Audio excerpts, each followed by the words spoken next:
अहमदाबाद में प्रचार के दौरान असम के सीएम हेमंत विश्व शर्मा ने 2024 के चुनाव को लेकर एक बड़ा बयान दे दिया है और उन्होंने चुनावी सभा को संबोधित करते हुए कहा कि 2019 में हमारा नारा था 300 पार, वहीं 2024 के लिए हमारा नारा होगा 400 के पार। गुजरात में बीजेपी जीतेगा, लगभग 150 सीट बीजेपी को मिलेगा, इसमें कोई संदेह नहीं। लेकिन ये गुजरात चुनाव से ही एक देश का लोकसभा चुनाव का एजेंडा बनेगा। 2026 में हमारा देश में मोदी जी को थर्ड टाइम हम लोग को मिलके, सब लोग मिलके, भारतवासी मिलके प्रधानमंत्री बनाना है।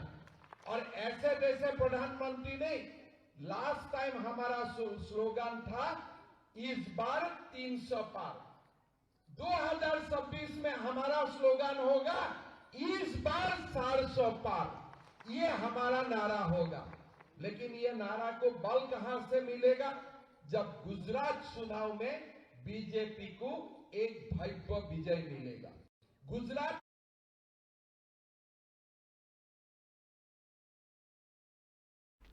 राजस्थान में सियासी खींचतान के बीच कांग्रेस महासचिव केसी वेणुगोपाल आज जयपुर पहुंचेंगे और केसी वेणुगोपाल राजस्थान पहुंचकर भारत जोड़ो यात्रा को लेकर पार्टी नेताओं और कार्यकर्ताओं के साथ एक बैठक करेंगे। इस बैठक में राजस्थान के मुख्यमंत्री अशोक गहलोत और सचिन पायलट भी मौजूद रहेंगे। वहीं सीएम गहलोत के सचिन पायलट को गद्दार कहे जाने के बाद ये पहला मौका होगा जब दोनों नेता आमने सामने होंगे। हालांकि बताया जा रहा है कि केसी वेणुगोपाल यहां केवल राहुल गांधी की भारत जोड़ो यात्रा की तैयारियों की जायजा लेने के लिए पहुंच रहे हैं। वहीं भारत जोड़ो यात्रा 4 दिसंबर को राजस्थान में एंट्री करेगी। सूत्रों के अनुसार वेणुगोपाल राजस्थान कांग्रेस में मचे बवाल को लेकर सीएम अशोक गहलोत और सचिन पायलट के साथ चर्चा कर सकते हैं। वहीं सितंबर में कांग्रेस के भीतर उठे सियासी घमासान को लेकर उस समय वेणुगोपाल ने इस मसले को 1 से 2 दिन में सुलझाने की बात कही थी, लेकिन इसके लगभग 2 महीने बीत जाने के बाद भी बवाल कम होने का नाम नहीं ले रहा। राजस्थान में कांग्रेस के दोनों दिग्गजों के बीच तसक बरकरार है और साथ ही गहलोत और पायलट कैंप के नेताओं के बीच तीखी जुबानी जंग भी चल रही है। तो आपको बताना चाहेंगे कि भारत जोड़ो यात्रा को लेकर तैयारी तेज होती हुई नजर आई है, जहां संगठन महासचिव केसी वेणुगोपाल आज जयपुर आएंगे। साथ ही 3:30 बजे कांग्रेस के वॉर रूम में एक बैठक भी आयोजित की जाएगी। कांग्रेस के वॉर रूम में नेताओं के साथ केसी वेणुगोपाल बैठक करने जा रहे हैं। वहीं CM Gehlot, Sachin Pilot, PCC chief के साथ राज्य स्तरीय कोऑर्डिनेशन कमेटी के सदस्य भी इस बैठक में मौजूद रहेंगे।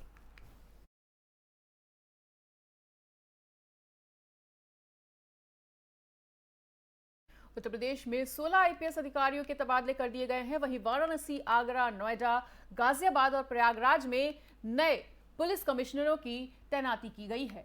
लक्ष्मी सिंह को पुलिस कमिश्नर नोएडा, अजय मिश्रा को पुलिस कमिश्नर गाजियाबाद, प्रीतिंदर सिंह को पुलिस कमिश्नर आगरा, रमित शर्मा को पुलिस कमिश्नर प्रयागराज और अशोक मुथाजैन को पुलिस कमिश्नर वाराणसी बनाया गया है।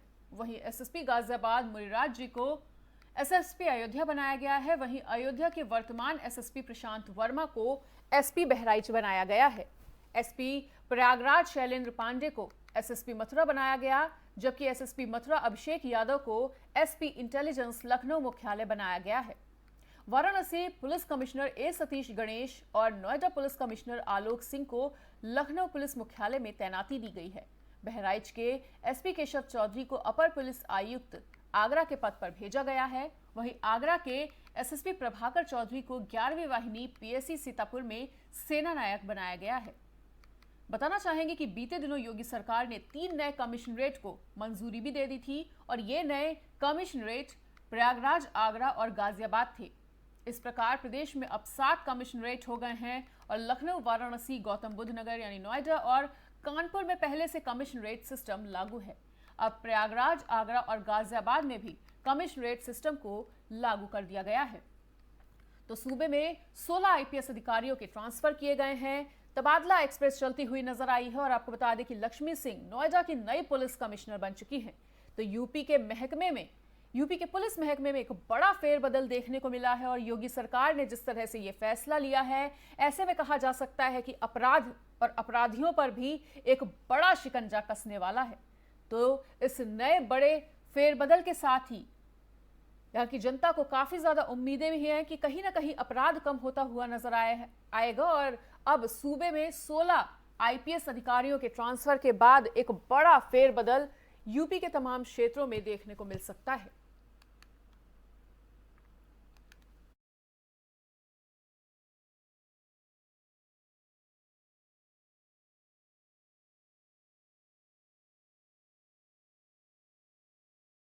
सीएम योगी आदित्यनाथ करहल में प्रचार के दौरान शिवपाल यादव पर तंज कसते हुए नजर आए और उन्होंने कहा कि कुछ लोग फुटबॉल बन चुके हैं।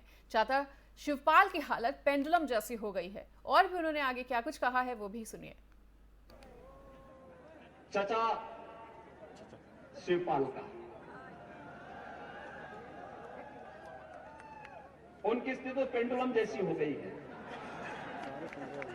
पेंडुलम आपने देखा होगा ना, बेचारे को पिछली बार देखा कितना बेइज्जत करके भेजा था, कुर्सी तक नहीं मिली, कुर्सी के हैंडल में बैठना पड़ा था। और फिर उनको वही चीज याद आ जाती, कभी कभी उनको याद आता है। भाइयों बहनों, जीवन में पेंडुलम कभी नहीं बनना चाहिए, पेंडुलम का कोई लक्ष्य नहीं होता है। आजकल एक अंतर्राष्ट्रीय स्तर पर फुटबॉल का टूर्नामेंट हो रहा है, फीफा का। फुटबॉल की तरह जब भी व्यक्ति घूमता है, एक किक मारता है, दूसरा दूसरी तरफ से मारता है, उस बेचारे की स्थिति नाचने की होती है। कुछ लोग फुटबॉल बन गए हैं, उनकी कोई गति ही नहीं है। फुटबॉल बनने से बचना होगा। रामपुर में भी चुनावी सरगर्मी जोरों पे है और ऐसे में प्रचार के दौरान आजम खां का भी दर्द फिर से छलकता हुआ नजर आया है। सुनिए उनका बयान। आजम खान भी अपने प्रत्याशी को जिताने के लिए लगातार जनसभाएं कर रहे हैं। कल एक जनसभा करते समय आजम खान भावुक हो गए। भावुक में कहा उन्होंने भावुकता में कि मां तय नहीं कर सकी कि मेरा बच्चा कब पैदा हुआ, हम कानून में साबित नहीं कर सके कि मेरा बच्चा पैदा कब हुआ। कैसा बदनसीब बाप हूँ, कैसा बदनसीब माँ है हम। सपा नेता आजम खान बोले, मेरे पास जिंदगी बड़ी टीम हिंदुओं की है और रामपुर में उतनी ही बड़ी टीम किसी के पास नहीं है।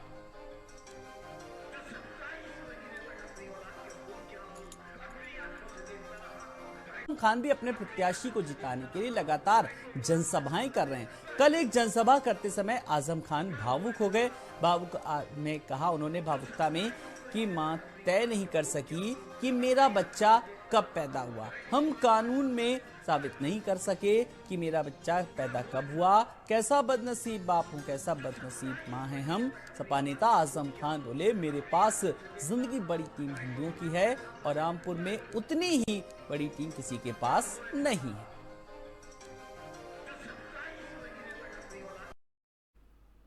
केंद्र सरकार ने सोमवार को सुप्रीम कोर्ट में बताया कि धार्मिक स्वतंत्रता के मौलिक अधिकार में दूसरे लोगों को धर्म विशेष में धर्मांतरित कराने का अधिकार शामिल नहीं।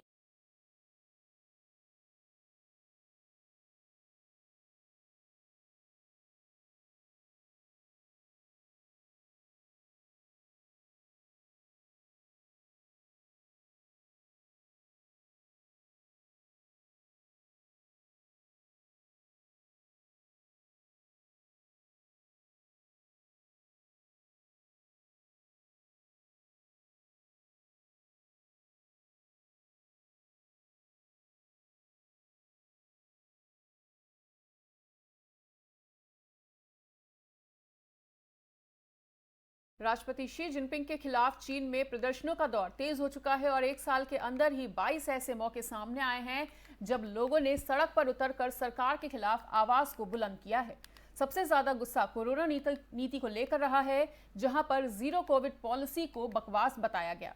शी जिनपिंग के चीन में जनता के पास विरोध करने की कोई अधिकार नहीं होते हैं और आंख बंद कर हर बात को मानना, कभी किसी बात पर विरोध दर्ज न करवाना और चीन की राजनीति में लोगों से सिर्फ इसी रवैये की उम्मीद की जाती है। लेकिन समय के साथ चीन की जनता जागरूक भी हुई है और अपने अधिकारों के प्रति सजग भी। कोरोना काल में तो जमीन पर लोग अपनी ही सरकार के खिलाफ सक्रिय हो चुके हैं। पहली बार राष्ट्रपति भी निशाने पर आ रहे हैं और वहां की सरकार पर भी सवाल दागे जा रहे हैं।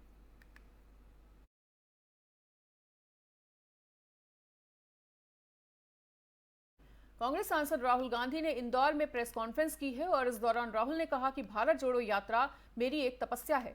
तपस्या कुछ प्राप्त करने के लिए नहीं की जाती और देश में डर और नफरत का माहौल है। मेरी जिम्मेदारी है कि डर और नफरत के खिलाफ मैं कुछ करूं।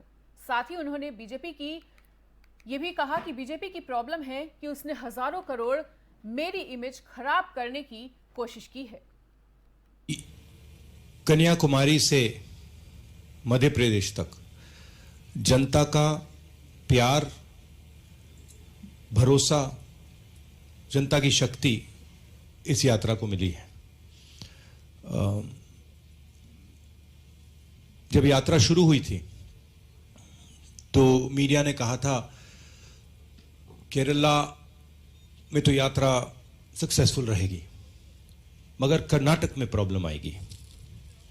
फिर हम कर्नाटक गए, मीडिया ने कहा साउथ इंडिया में तो यात्रा अच्छी चलेगी, मगर साउथ के निकलने में प्रॉब्लम होगी।